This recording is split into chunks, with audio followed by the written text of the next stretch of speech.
Había mañanas en las que el aire parecía más pesado de lo normal, cargado con un tipo de energía invisible que presagiaba que algo inesperado estaba a punto de ocurrir. Aquella mañana para Clara Johnson fue exactamente así. El sol apenas despuntaba entre los edificios de cristal del centro financiero de la ciudad, y ella avanzaba con paso firme, aunque con el corazón latiendo más rápido de lo habitual. En su bolso llevaba un sobre grueso, un cheque que representaba mucho más que una simple cantidad de dinero. Era la culminación de años de sacrificios, noches en vila, lágrimas y una férrea determinación por demostrar que nada, ni la discriminación, ni las dudas ajenas, ni el dolor heredado, podía quebrar su espíritu en ese cheque, por la asombrosa suma de $2.3 millones. Era el fruto de la venta de una de sus compañías tecnológicas, una startup que muchos habían dicho que jamás prosperaría. No hay mercado para una mujer negra en la tecnología, le repetían hace apenas unos años, como si su color de piel y su género fueran barreras infranqueables ante la innovación. Clara había respondido con trabajo silencioso, ideas revolucionarias y una disciplina feroz que la había llevado a convertir su empresa en una joya tan valiosa que una multinacional había decidido comprarla. Y ahora, mientras sostenía aquel cheque, sentía que no era solo dinero, era dignidad materializada, era justicia tardía, era el eco de su esfuerzo, desafiando siglos de prejuicio.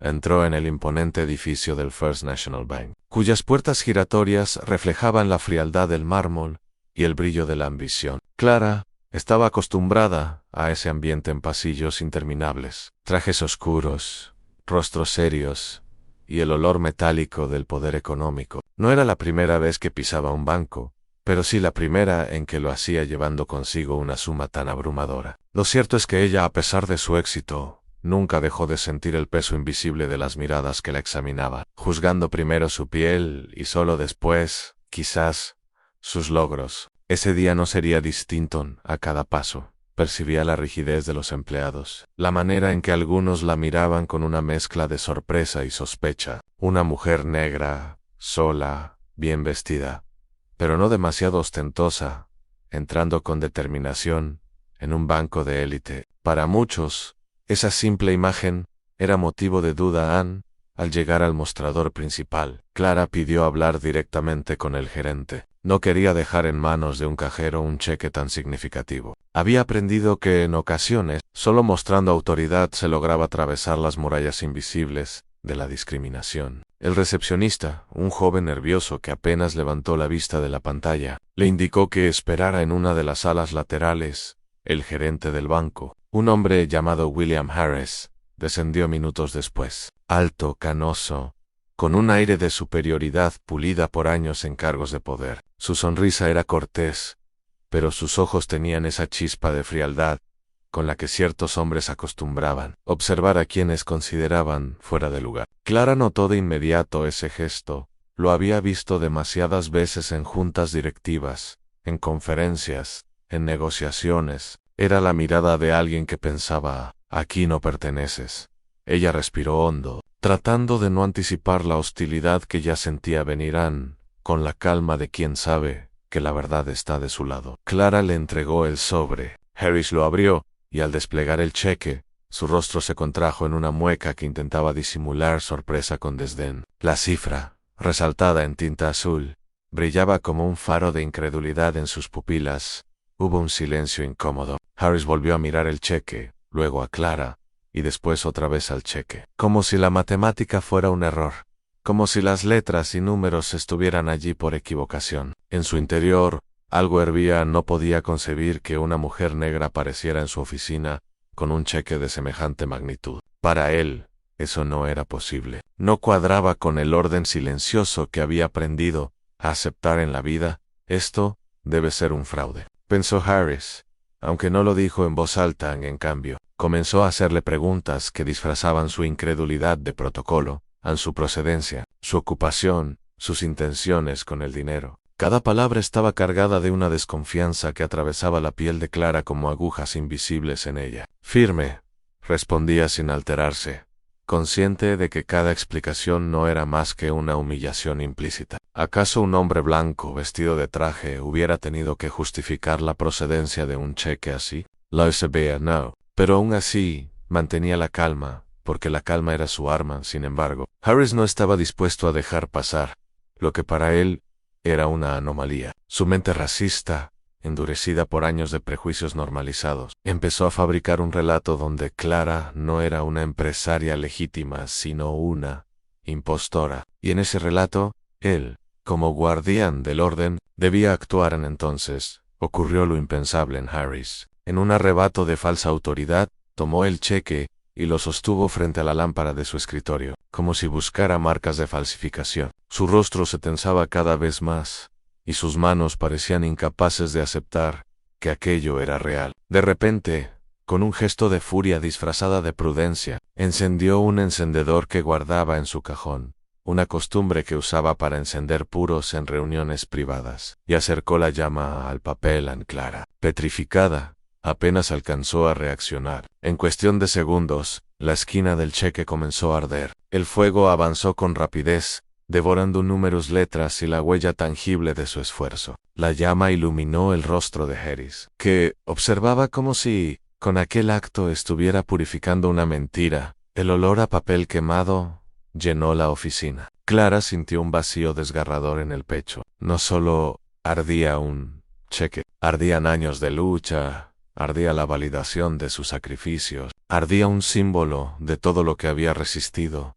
Pero lo que Harris no sabía menos, y aquí radicaba la ironía cruel de la historia, era que Clara no solo era la dueña legítima de ese cheque. Clara era, de hecho, la verdadera propietaria del banco. Lo había adquirido, en silencio, a través de una red de inversiones y compras estratégicas. Nadie en esa oficina lo sabía aún. Harris, en su ceguera racista, acababa de cometer el error más monumental de su vida: incendiar la prueba tangible del triunfo de la mujer que, en realidad, era su jefa, suprema Clara, con los ojos brillando de rabia contenida y dignidad intacta. Observaba las últimas cenizas flotar en el aire. Sabía que ese momento marcaría un antes y un después. Sabía que la humillación que acababa de sufrir no quedaría en silencio, y mientras Harris, aún con el encendedor en la mano, la miraba con arrogancia, creyendo haber hecho lo correcto, Clara sonrió, no con alegría, sino con una calma aterradora. Una calma que solo alguien con poder verdadero podía sostener. Lo que vendría después sería un terremoto. El humo del papel quemado aún flotaba en el aire cuando Clara salió de la oficina del gerente. Caminaba despacio, con la dignidad intacta y el pulso acelerado. Por dentro, sentía una tormenta desatada en el dolor de ver destruido lo que representaba su victoria. La rabia de haber sido tratada como una impostora. El recuerdo de tantas veces en que la habían humillado solo por ser quien era. Pero también, entre las brasas de esa ira, había un fuego más grande: el poder. De la verdad que aún ocultaba lo que Harris desconocía era que el First National Bank ya no pertenecía a las manos que lo habían fundado en el siglo XIX. Tras años de crisis y fusiones silenciosas, el banco había caído en un laberinto de adquisiciones, hasta llegar, finalmente, a un fondo de inversión creado por Clara misma. Ella, en secreto, había construido un imperio financiero detrás de su empresa tecnológica. Mientras todos se enfocaban en su startup, mientras el mundo la veía solo como una joven empresaria en ascenso, ella movía piezas mucho más grandes en el tablero. Y el banco, aquel edificio de mármol imponente, donde tantos la miraban con desprecio, era ahora suyo. Esa era la paradoja cruel, que Harris aún no sospechaba. Él creía estar protegiendo el orden, pero acababa de atentar contra su verdadera dueña. Clara caminó hacia la salida del banco sin perder la compostura. Las miradas la seguían, curiosas, algunas incluso hostiles. Sabía lo que pensaban: que había sido rechazada, que seguramente había intentado un fraude, que la habían descubierto. En sus rostros podía leer la satisfacción morbosa de quienes disfrutan viendo caer a alguien que nunca esperaron ver triunfar.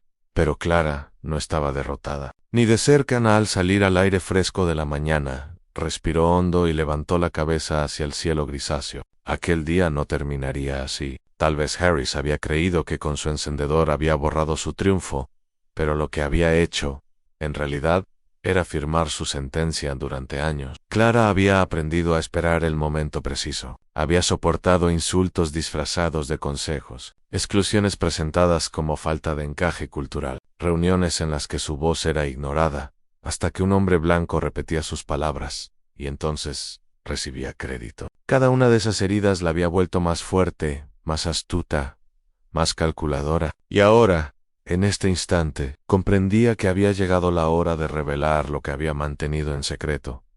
Sin embargo, no podía hacerlo de inmediato, no frente a todos. Necesitaba precisión, teatralidad. Debía elegir el escenario exacto donde su verdad no solo se escuchara, sino que retumbara como un trueno de vuelta en su oficina privada. Harry se recostó en su silla con aire triunfante. Sentía que había cumplido con su deber. Para él, quemar aquel cheque había sido un acto de protección al banco. Sonreía con orgullo, convencido de que había evitado un fraude millonario. Pero esa satisfacción era frágil, construida sobre la ignorancia en su mente. La escena ya estaba archivada. Una mujer negra había intentado engañar al sistema, y él, con sagacidad, había desarmado la trampa. Ni por un instante se le ocurrió que podría estar equivocado. Para hombres como Harris, la realidad no era un hecho objetivo, sino un espejo deformado por los prejuicios que llevaban incrustados en el alma. La arrogancia lo cegaba. No sospechaba que, en ese mismo momento, Clara estaba preparando un movimiento que sacudiría los cimientos de todo lo que él creía. Seguro en Clara, pasó el resto de día en silencio, analizando cada paso. No se trataba solo de justicia personal, era una oportunidad para exponer un sistema entero que seguía fallando a las personas de su comunidad. Sabía que la historia de un gerente bancario destruyendo el cheque de una mujer negra no sería solo suya, sería un espejo para miles que habían vivido humillaciones similares. Aunque en escalas distintas al anochecer, se reunió con un pequeño grupo de asesores de confianza. Ellos eran los únicos que conocían la magnitud real de sus inversiones. En una sala privada, rodeada de pantallas que mostraban gráficas y documentos legales, Clara les relató lo sucedido con una calma feroz. Mientras hablaba, sus manos acariciaban el borde de la mesa como quien afila un arma invisible.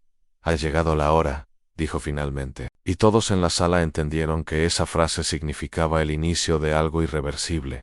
El plan era claro: convocar una reunión extraordinaria con la junta directiva del banco. Según los estatutos, ella tenía pleno derecho a hacerlo como propietaria mayoritaria. No solo quería exponer el acto de Harris, quería desenmascararlo frente a quienes lo consideraban un líder intachable. Quería que el mismo mármol que había sido testigo de su humillación retumbara con la verdad.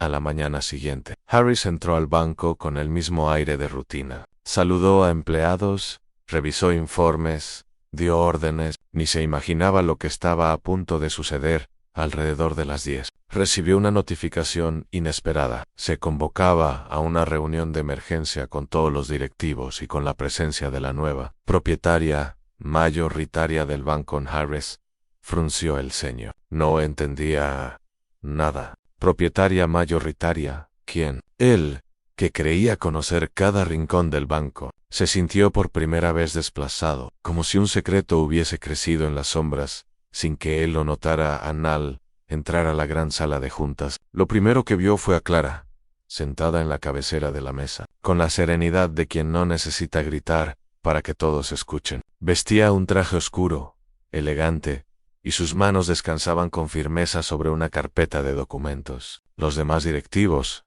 confundidos y expectantes, murmuraban entre sí. Harry se quedó paralizado. El corazón le golpeaba el pecho mientras trataba de procesar lo que veía. Aquella mujer, la misma a la que había humillado el día anterior, estaba ahora en el lugar de poder absoluto. Una parte de él se negó a creerlo. Buscó en los rostros de los demás alguna señal de que se trataba de una broma, pero no la encontró. El silencio se volvió insoportable. Entonces, Clara se puso de pie. «Buenos días, señores», dijo con una voz firme que resonó en cada esquina del salón. «Es un honor presentarme como la propietaria mayoritaria del First National Bank. A partir de hoy, y conforme a los estatutos, asumo todas las responsabilidades y derechos que corresponden a este cargo». Un murmullo recorrió la sala. Los directivos intercambiaban miradas incrédulas. Harris sintió que la sangre se le helaba a Clara. Lo miró directamente, con esa calma aterradora que lo desarmaba por completo. Y antes de continuar con la agenda, añadió, hay un asunto urgente que debemos discutir. Un acto de negligencia grave que ocurrió en esta misma institución hace apenas 24 horas. El silencio se volvió aún más denso. Harris tragó saliva. Por primera vez en años, sentía miedo. Clara abrió la carpeta y colocó sobre la mesa una copia digitalizada del cheque quemado. Había previsto la posibilidad de un incidente y lo había registrado antes de llevarlo físicamente al banco. Tenía pruebas irrefutables en todos los presentes. La observaron, sorprendidos. Harris comenzó a sudar frío. Clara tomó aire y, con voz firme, relató cada detalle, cómo había sido tratada. Las preguntas humillantes, la desconfianza disfrazada de protocolo, el momento exacto en que Harris encendió el cheque y lo redujo a cenizas en los rostros alrededor de la mesa, mostraban indignación, sorpresa, incomodidad. Harris buscaba desesperado alguna defensa, alguna excusa, pero las palabras parecían ahogarse en su garganta. Annie. Y entonces, Clara lo señaló directamente. El hombre que ayer destruyó mi cheque, no solo atentó contra mi dignidad, dijo, atentó contra la confianza de esta institución. Ese hombre fue el señor William Harris, gerente de banco. El silencio fue absoluto. Harris sintió que el suelo bajo sus pies se desmoronaba. La reunión había comenzado, y el mundo que él creía controlar estaba a punto de derrumbarse. La sala de juntas estaba cargada de un silencio denso, casi insoportable. El aire parecía haberse detenido entre los muros de mármol, y el sonido más perceptible era el golpeteo nervioso del reloj antiguo que presidía la pared central. Cada segundo se sentía como un martillazo. Todos los directivos tenían la mirada fija en Clara, sorprendidos por la magnitud de lo que acababa de revelar. Nadie podía ignorar la gravedad de la acusación a él.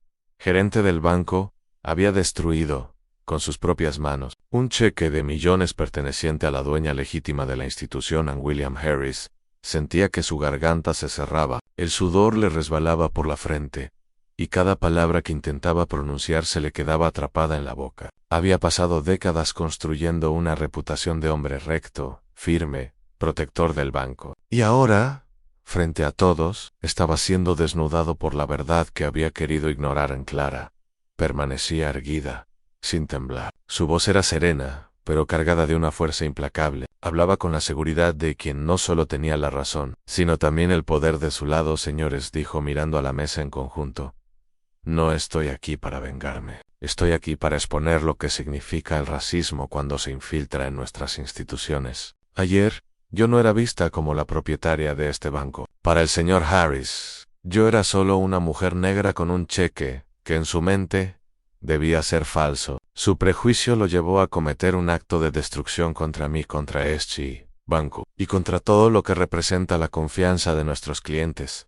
Algunos directivos bajaron la mirada, incómodos. Otros asentían con discreción. Era imposible no reconocer en esas palabras un eco de verdades que muchos habían preferido ignorar en Harris. Finalmente, se obligó a hablar. Su voz salió áspera, insegura. Yo solo actué siguiendo protocolos de seguridad. Tenía la responsabilidad de proteger a la institución de un posible fraude. Ese cheque era demasiado inusual. No tenía más remedio. Las palabras cayeron como piedras al vacío. Nadie parecía convencido. Clara lo observó con una mezcla de tristeza y firmeza. No, señor Harris. Usted no siguió un protocolo. Usted siguió sus prejuicios. Usted vio mi piel, mi género, mi presencia, y decidió que no era digna de poseer esa suma. No me investigó, no me ofreció verificar la autenticidad, no hizo más que condenarme en un juicio instantáneo. Y en ese juicio, no fue un gerente, fue un verdugo. El silencio volvió a hacerse espeso. Clara abrió un segundo documento. Era un informe detallado de todas las acciones y correos electrónicos que habían quedado registrados en el sistema interno del banco durante la hora de su visita. Había cámaras, registros, incluso el encendido del detector de humo cuando el papel ardió. La prueba era innegable. Los directivos intercambiaban miradas cada vez más duras hacia Harris. La máscara de poder que siempre había llevado se resquebrajaba, pero para Clara, esto iba más allá de una sanción. Ella no había llegado hasta allí solo para exponer un acto aislado. Su visión era más grande, mostrar cómo el racismo estructural podía destruir carreras, sueños y dignidades, sin dejar huellas visibles, salvo en las cicatrices de quienes lo sufrían. Mientras hablaba, recordó su infancia, los pasillos estrechos de su barrio, donde los bancos nunca abrían sucursales, donde las familias negras tenían que viajar kilómetros para acceder a un cajero automático. Recordó las veces que escuchó a su madre suplicar un préstamo para mantener el pequeño negocio familiar, solo para ser rechazada con excusas técnicas que, en realidad, escondían desconfianza racial. Recordó también el día en que, siendo adolescente, entró a un banco con su padre y vio cómo lo vigilaban como si fuera un ladrón en potencia. Esa memoria había quedado clavada en su alma como una herida que nunca cerraban ahora. Frente a Tudu's, Clara comprendía que no solo estaba contando su historia, sino la de Miles como ella. Este banco, continuó, ha sido un símbolo de poder y exclusión durante generaciones. Yo lo compré en silencio, no solo para tener un activo más, sino porque quiero transformarlo. No podemos seguir siendo una institución que juzga primero por el color de la piel y después por la validez de los documentos. No podemos permitir que los prejuicios de un hombre destruyan la confianza de miles de clientes. No podemos ser cómplices del mismo racismo que ha sofocado oportunidades durante siglos. A un murmullo aprobatorio recorrió la mesa. Algunos directivos asentían con fuerza, como si en sus propias conciencias estuvieran reconociendo culpas acumuladas a Harris. En cambio, se sentía cada vez más arrinconado en su mente. El mundo se desmoronaba. Su autoridad, su imagen de protector, su poder de decisión, todo se escapaba como arena entre sus dedos. Intentó buscar un aliado entre los demás directivos, pero todos esquivaban su mirada. Finalmente, golpeó la mesa con el puño, en un intento desesperado por recuperar control.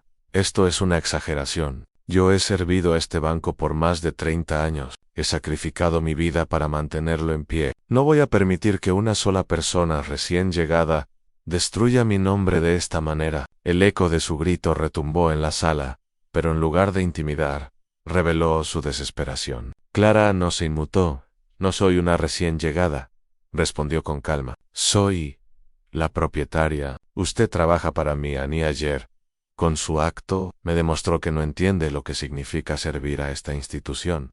En las palabras fueron un golpe seco, definitivo. Harry se hundió en su silla, respirando con dificultad. Mientras tanto, afuera de la sala, los rumores ya comenzaban a extenderse. Algunos empleados habían visto a Clara entrar con la seguridad de una líder. Otros sabían de la misteriosa reunión extraordinaria. Los pasillos del banco bullían de murmullos y poco a poco, la noticia iba filtrándose en la mujer negra que ayer fue rechazada. Era, en realidad, la dueña del banco. En el choque cultural era inmenso. Para algunos empleados jóvenes, era un motivo de orgullo, un cambio histórico, un giro inesperado. Para otros, era una amenaza al orden que habían dado por sentado. El edificio entero vibraba con una tensión invisible, como si las paredes fueran testigos de un cambio de era. Dentro de la sala, la reunión se prolongaba. Clara había dejado en claro que el futuro del banco cambiaría bajo su liderazgo. Habló de planes de inclusión financiera, de programas para apoyar a emprendedores de comunidades marginadas, de una reestructuración interna donde el racismo no tendría cabida. Los directivos escuchaban con atención, algunos entusiasmados, otros temerosos de lo que aquello significaba. Y entonces, en medio de esa visión esperanzadora, un asistente entró apresuradamente con un sobre en la mano. Lo entregó a Clara con expresión grave. Ella lo abrió, y su rostro se endureció. Dentro había un documento legal, una denuncia formal en su contra, presentada esa misma mañana en el remitente en William Harris. El contenido la acusaba de fraude corporativo y de adquirir el banco mediante prácticas ilegales y opacas. Un murmullo de asombro recorrió la sala. Clara alzó la vista, y allí estaba Harris, ahora con una sonrisa torcida, como si acabara de recuperar un arma secreta. No me voy a hundir sola, murmuró él, con un brillo venenoso en los ojos. Clara cerró el sobre, respiró hondo, y lo miró con una calma glacial. Sabía que aquello era apenas el comienzo de una guerra mucho más oscura. El sobre con la denuncia pesaba como plomo en las manos de Clara. Cada palabra escrita allí estaba diseñada para corroer su reputación, para ensuciar su nombre y manchar su victoria. Harris, derrotado en el terreno moral, había decidido trasladar la batalla al campo legal, un terreno frío y despiadado donde la verdad a menudo se mezclaba con las sombras de la manipulación. La sala de juntas quedó enmudecida. Los directivos no sabían qué pensar. En cuestión de minutos habían presenciado la caída del gerente y, de pronto, el contraataque inesperado. Clara mantuvo la calma, aunque en su interior la indignación le quemaba las entrañas. Así que este es su último recurso. Señor Harris, dijo con voz grave, convertir la verdad en mentira y la mentira en arma. Muy bien, entonces jugaremos en su terreno. Pero recuerde, la justicia puede tardar. Aunque siempre llega. Harris no respondió. Se limitó a sostenerle la mirada con un gesto de desafío. Sabía que había sembrado la duda, y en el mundo corporativo, la duda era un veneno letal. En esa misma tarde, la noticia explotó en los medios locales. Denuncian a nueva propietaria del First National Bank por fraude corporativo. Rezaban los titulares. Las imágenes de Clara entrando al banco se repetían en los noticieros, acompañadas de análisis apresurados y comentarios cargados de prejuicio. Algunos periodistas la defendían como una mujer visionaria víctima de represalias racistas. Otros la señalaban como una oportunista con demasiados secretos. Clara lo sabía. La opinión pública era un campo de batalla tan cruel como los tribunales. Y aunque tenía la verdad de su lado, no bastaba con callar. Tenía que hablar, pero hacerlo con inteligencia, sin caer en la trampa de la victimización fácil, ni en la furia que Harris deseaba despertar. A su equipo de asesores le organizó una conferencia de prensa al día siguiente. Clara apareció en el atril con un traje blanco impecable, como un símbolo de transparencia, frente a decenas de micrófonos y cámaras. Contó la historia con calma, cómo había adquirido el banco a través de inversiones legítimas, cómo había trabajado toda su vida para llegar allí, y cómo había sido humillada por un gerente que no pudo concebir que una mujer negra tuviera un cheque millonario. Este no es solo mi caso, concluyó mirando a las cámaras. Es el caso de todos aquellos que, en silencio, han sido juzgados por su apariencia antes que por sus logros. No voy a permitir que el racismo disfrace sus actos de legalidad, y no voy a rendirme.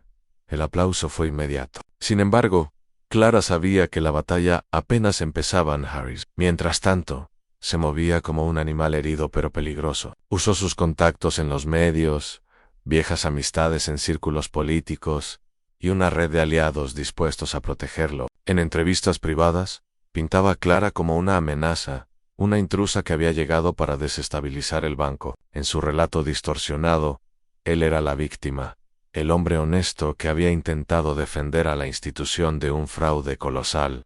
Pero detrás de ese teatro, había algo más. Mira, Harris sabía que si perdía esta guerra, no solo quedaría en ridículo, sino que podría enfrentar consecuencias legales por lo que había hecho. Pues estaba dispuesto a arrastrar a Clara al barro antes de aceptar su derrota. A las semanas siguientes fueron un torbellino. Clara asistía a audiencias preliminares, entrevistas y reuniones estratégicas. Cada paso era observado por miles de ojos en clientes del banco, activistas, críticos y oportunistas que esperaban ver sangre en la primera audiencia pública. El abogado de Harris presentó la denuncia con un dramatismo ensayado. La acusaba de usar empresas fantasma para adquirir acciones del banco, de ocultar información financiera y de manipular contratos. El lenguaje legal estaba diseñado para sembrar la sospecha. Clara escuchaba sin pestañear. Sabía que esas acusaciones eran humo, pero también sabía que el humo podía asfixiar si no se disipaba a tiempo. Cuando fue su turno, entregó pruebas documentadas en registros de sus inversiones, auditorías independientes, contratos avalados por notarios. Cada documento era un ladrillo sólido contra las paredes de mentira que Harris intentaba levantar. En el juez no emitió un fallo inmediato, pero las expresiones en la sala dejaban claro que las acusaciones de Harris comenzaban a desmoronarse. Sin embargo, Clara no solo enfrentaba tribunales, también lidiaba con la herida emocional. Había noches en que, sola en su apartamento, se preguntaba cuánto más podría resistir. Recordaba el fuego devorando aquel cheque, y sentía que esa imagen la perseguía como una pesadilla recurrente. No era solo dinero lo que había ardido, Eran sus sueños puestos en duda, su dignidad pisoteada. Pero entonces pensaba en su madre, en su padre, en todas las voces apagadas de su comunidad, y comprendía que ya no podía permitirse flaquear. Lo que estaba en juego era mucho más que su reputación era la posibilidad de abrir un camino para quienes vendrían después, a un mes después. En una nueva audiencia decisiva, Clara llegó acompañada de un grupo de líderes comunitarios y empresarios que habían decidido apoyarla públicamente. La sala estaba abarrotada. Afuera, manifestantes exigían justicia con pancartas que decían «No más racismo en las instituciones» y «Estamos con Clara Harris». En cambio, entró con el rostro tenso. Su ejército de abogados lo rodeaba, pero ya no irradiaba la misma seguridad. El mundo comenzaba a girar en su contra durante esa audiencia. Clara presentó la prueba que cambiaría todo en un video de las cámaras de seguridad internas del banco, donde se veía con claridad a Harris encendiendo el cheque y observando cómo se consumía en llamas. El juez ordenó proyectarlo en la sala. El silencio fue sepulcral mientras la imagen ardía en la pantalla. Harris bajó la cabeza. No podía negar lo que todos estaban viendo. Clara aprovechó ese momento y habló. Ese fuego no solo destruyó un cheque. Ese fuego simboliza lo que muchos de nosotros hemos sufrido, al ver nuestros sueños arder en manos de prejuicios. Pero hoy, frente a ustedes, les digo que no permitiremos que las cenizas sean nuestro final. Será nuestro inicio. La sala estalló en aplausos. Harris, en cambio, parecía encogerse en su silla, reducido a un hombre derrotado frente a la evidencia. Pero justo cuando Clara sentía que la batalla estaba por inclinarse a su favor, recibió una noticia inquietante. Uno de sus asesores entró a la sala con un teléfono en la mano y le mostró un mensaje urgente.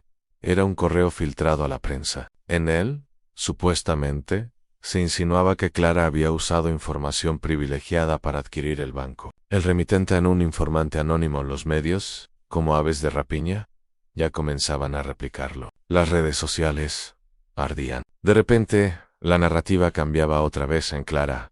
Apretó los puños. Sabía que Harris estaba detrás de esa filtración, dispuesto a arrastrarla al límite con tal de no caer solo. La batalla aún no había terminado. De hecho, estaba a punto de escalar a un nivel mucho más brutal. El correo filtrado cayó como una bomba. En cuestión de horas, los medios y las redes sociales se llenaron de titulares incendiarios. Información privilegiada, sombra de corrupción sobre la nueva dueña del First National Bank. Clara, que hasta hacía poco se había convertido en símbolo de esperanza, ahora era señalada por algunos como una estafadora oculta, tras un discurso de justicia. No. Era la primera vez que sentía el filo de la duda pública clavarse en su piel, pero esta vez dolía más no por ella, sino porque sabía que Harris había logrado tocar un punto débil en la percepción. El racismo era experto en disfrazarse de sospecha, en usar tecnicismos para deslegitimar. Y lo peor era que el rumor, aunque falso, ya comenzaba a corroer la confianza de algunos en esa noche. Clara se encerró en su apartamento. La ciudad brillaba tras los ventanales, indiferente al torbellino que ella enfrentaba. Se sentó frente a la mesa, rodeada de documentos, recuerdos y el eco de su propia respiración. Por un momento, pensó en rendirse. Valía la pena seguir soportando humillaciones, ataques, difamaciones. ¿No sería más fácil vender sus acciones y marcharse lejos, a un lugar donde nadie intentara apagar su luz? Pero entonces tomó entre sus manos una fotografía antigua. Ella, con apenas 10 años, de pie junto a su madre, frente a un pequeño local de comestibles. Recordó la voz de su madre, quebrada tras otro préstamo denegado. Dicen que no somos confiables, porque nunca han querido confiarnos. Nada. Clara apretó la foto contra el pecho. No podía rendirse. No solo por ella, sino por cada niña negra que algún día entraría a un banco con un sueño. La batalla final se daría en los tribunales. Un juicio público, donde se decidiría si Clara era culpable de fraude, o si Harris había construido un castillo de mentiras para destruirla. El día del juicio, la ciudad parecía contener la respiración. Afuera del tribunal, multitudes se agolpaban con pancartas, unos apoyando a Clara, otros exigiendo transparencia, como si esa palabra fuera un disfraz para su desconfianza. Las cámaras de televisión convertían cada paso en un espectáculo, Clara entró al edificio con la frente en alto, flanqueada por sus abogados y asesores. Harris llegó poco después, con el gesto endurecido y rodeado de un ejército de defensores legales. Parecía un general entrando a su última batalla dentro de la sala. El ambiente era eléctrico. El juez, un hombre de rostro severo, dejó claro que no toleraría interrupciones ni discursos vacíos. Allí solo contaba la verdad respaldada por pruebas. El abogado de Harris abrió con un alegato cargado de teatralidad. Presentó el correo filtrado como indicio de prácticas turbias. Insinuó que las empresas de Clara eran fachadas y que la compra del banco había sido un movimiento irregular, diseñado en la oscuridad. Cada palabra buscaba sembrar la idea de que Clara no era más que una impostora encubierta por discursos sociales. Clara escuchaba sin pestañear, aunque en su interior cada acusación era un golpe seco. Sabía que su momento llegaría, aun cuando fue el turno de su defensa. Su abogado presentó pruebas irrefutables en registros de auditorías internacionales, contratos firmados ante notarios, transferencias transparentes y aprobadas por las autoridades financieras. Cada documento era un ladrillo en la muralla, de verdad que construían frente a las mentiras. Pero lo más impactante llegó después. Uno de los asesores de Clara, experto en ciberseguridad, reveló ante el tribunal que el famoso Corio Fiutradu era falso. Con pruebas técnicas demostró que había sido creado artificialmente a partir de fragmentos de otros mensajes, manipulados para parecer auténticos. Y lo más demoledor, rastrearon la manipulación hasta una computadora vinculada a un socio cercano de Harris. El murmullo en la sala fue ensordecedor. Harris palideció. Clara entonces pidió la palabra. El juez, tras unos segundos de silencio, se la concedió. Ella se puso de pie. No hablaba ya solo como acusada, ni siquiera como propietaria del banco. Hablaba como alguien que representaba una historia más grande. Hoy no se juzga solo un fraude inventado. Hoy se juzga lo que ocurre cuando un sistema permite que los prejuicios se conviertan en armas. Ayer fue un cheque quemado. Hoy es un correo falso. Mañana podría ser cualquier otra mentira. Lo que Harris intentó hacer conmigo, lo han hecho miles de veces contra otros como yo. Pero esta vez no voy a permitirlo. Sala escuchaba en silencio absoluto. Clara respiró hondo y continuó. Yo no compré este banco para enriquecerme. Lo compré porque sé lo que significa estar del otro lado del mostrador y sentir que tu piel ya te condenó antes de abrir la boca. Lo compré porque quiero que este lugar deje de ser un símbolo de exclusión y se convierta en un puente para quienes nunca han tenido acceso. Y no me importa cuántas veces intenten destruirme, no voy a ceder. Hubo un aplauso espontáneo en el público. El juez golpeó el mazo para restablecer el orden, pero era evidente que las palabras de Clara habían calado hondo al final del juicio. El veredicto fue claro. Clara era inocente de todas las acusaciones. El correo era falso. Las pruebas de Harris carecían de fundamento, y las evidencias presentadas por ella eran contundentes. Pero eso no fue todo. El juez ordenó abrir una investigación contra Harris por falsificación de pruebas, difamación y destrucción de propiedad privada. El hombre que había intentado reducir a Clara a cenizas, ahora enfrentaba la posibilidad de ver arder su propia vida, construida sobre mentiras. En la sala estalló en vítores. Afuera, la multitud celebraba como si un nuevo capítulo se escribiera en la historia de la ciudad. Harris, derrotado, fue escoltado fuera del tribunal. Su rostro, antes altivo, ahora era una máscara de ruina. Clara lo observó por última vez, no con odio, sino con una calma extraña. Sabía que su verdadero castigo no sería la cárcel, sino vivir el resto de sus días sabiendo que su racismo lo había destruido.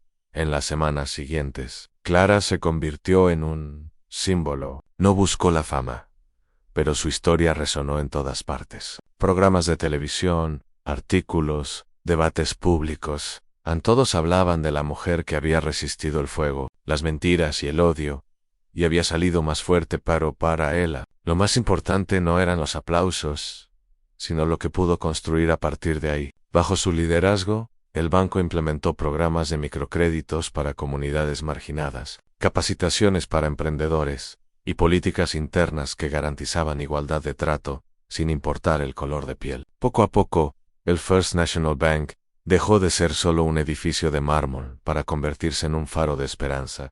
Clara solía decir, la justicia no es venganza. La justicia es asegurarse de que lo que me pasó a mí no le vuelva a pasar a nadie más. A una tarde, meses después del juicio, Clara regresó sola a la oficina que una vez había ocupado Harris. El escritorio seguía allí, pulido, como si nada hubiese ocurrido. Se sentó en la silla, miró el espacio vacío frente a ella, y recordó el fuego devorando aquel cheque pero, en lugar de tristeza, esta vez sintió paz. Había entendido que los papeles podían arder, pero los sueños, cuando estaban forjados en verdad y resistencia, eran indestructibles. Anne sonrió, cerró los ojos, por un instante, y susurró para sí misma, lo que intentaron quemar fue solo papel. Lo que soy no arde ni así. Con esa certeza, Clara comenzó a escribir el nuevo capítulo de su vida, no como víctima del racismo, sino como arquitecta de un futuro distinto.